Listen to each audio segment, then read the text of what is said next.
ایک گاؤں میں رحمت نامی ایک غریب کسان اپنی بیوی اور بیٹے کے ساتھ رہتا تھا۔ رحمت دن رات کھیتوں میں محنت کرتا، لیکن اس کی قسمت کبھی ساتھ نہ دیتی۔ ہر سال کبھی بارش زیادہ ہو جاتی تو کبھی فصل کیڑے مکڑوں کی نظر ہو جاتی، جس سے وہ مقروض ہو جاتا تھا۔ ایک دن رحمت اپنے کھیت میں کام کر رہا تھا کہ اچانک زمین میں ایک چمکدار چیز دکھائی دی۔ اس نے قریب جا کر دیکھا تو وہ ایک سنہری ہار تھا۔ یہ ہار بہت قیمتی لگ رہا تھا اور رحمت کے دل میں آیا کہ اگر وہ یہ ہار بیچ دے تو اس کے سارے قرضے ادا ہو سکتے ہیں اور زندگی آسان ہو جائے گی۔ لیکن چونکہ رحمت ایماندار آدمی تھا، اس نے سوچا کہ یہ ہار ضرور کسی کا گم ہوا ہے اور اسے واپس کرنا چاہیے۔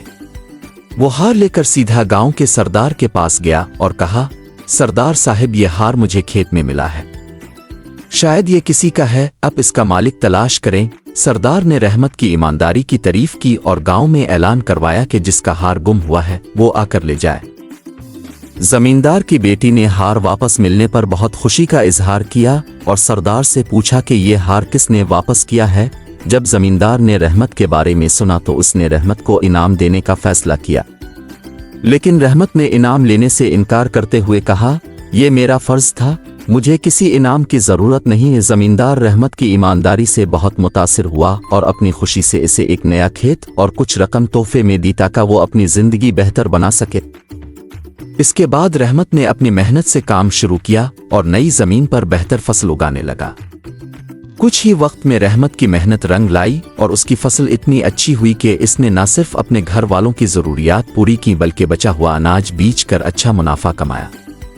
گاؤں کے لوگ رحمت کی محنت اور کامیابی کو دیکھ کر حیران تھے اور اسے ایک مثال کے طور پر دیکھنے لگے۔ اب رحمت نہ صرف خود خوشحال تھا بلکہ گاؤں کے دوسرے کسانوں کی بھی مدد کرنے لگا۔ جو کسان مشکل میں ہوتے، رحمت انہیں اپنے کھیت میں کام کرنے کا موقع دیتا اور انہیں محنت کی اہمیت سکھاتا۔ اس کی ایمانداری اور مددگاری کے باعث گاؤں میں اس کی عزت اور بڑھ گئی۔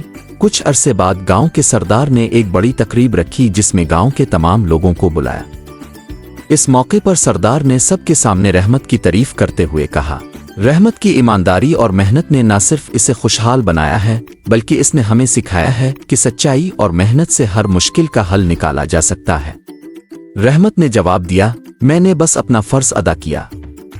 اگر ہم سب ایمانداری اور محنت کو اپنی زندگی کا حصہ بنائیں تو ہماری زندگی اور دنیا دونوں بہتر ہو سکتی ہے۔ رحمت کی یہ باتیں گاؤں والوں کے دلوں کو چھو گئیں اور وہ اس کے اصولوں پر عمل کرنے لگے۔ یوں گاؤں میں خوشحالی کا دور شروع ہوا اور رحمت کی کہانی ہمیشہ کے لیے ایمانداری کا صلہ کے نام سے یاد رکھی جانے لگی۔ رحمت کی زندگی ایک مثال بن گئی کہ سچائی اور ایمانداری نہ صرف انسان کی زندگی کو سنوارتی ہے بلکہ اسے دوسروں کے دلوں میں بھی جگہ دلاتی ہے۔ If you like the story, then like, share and subscribe.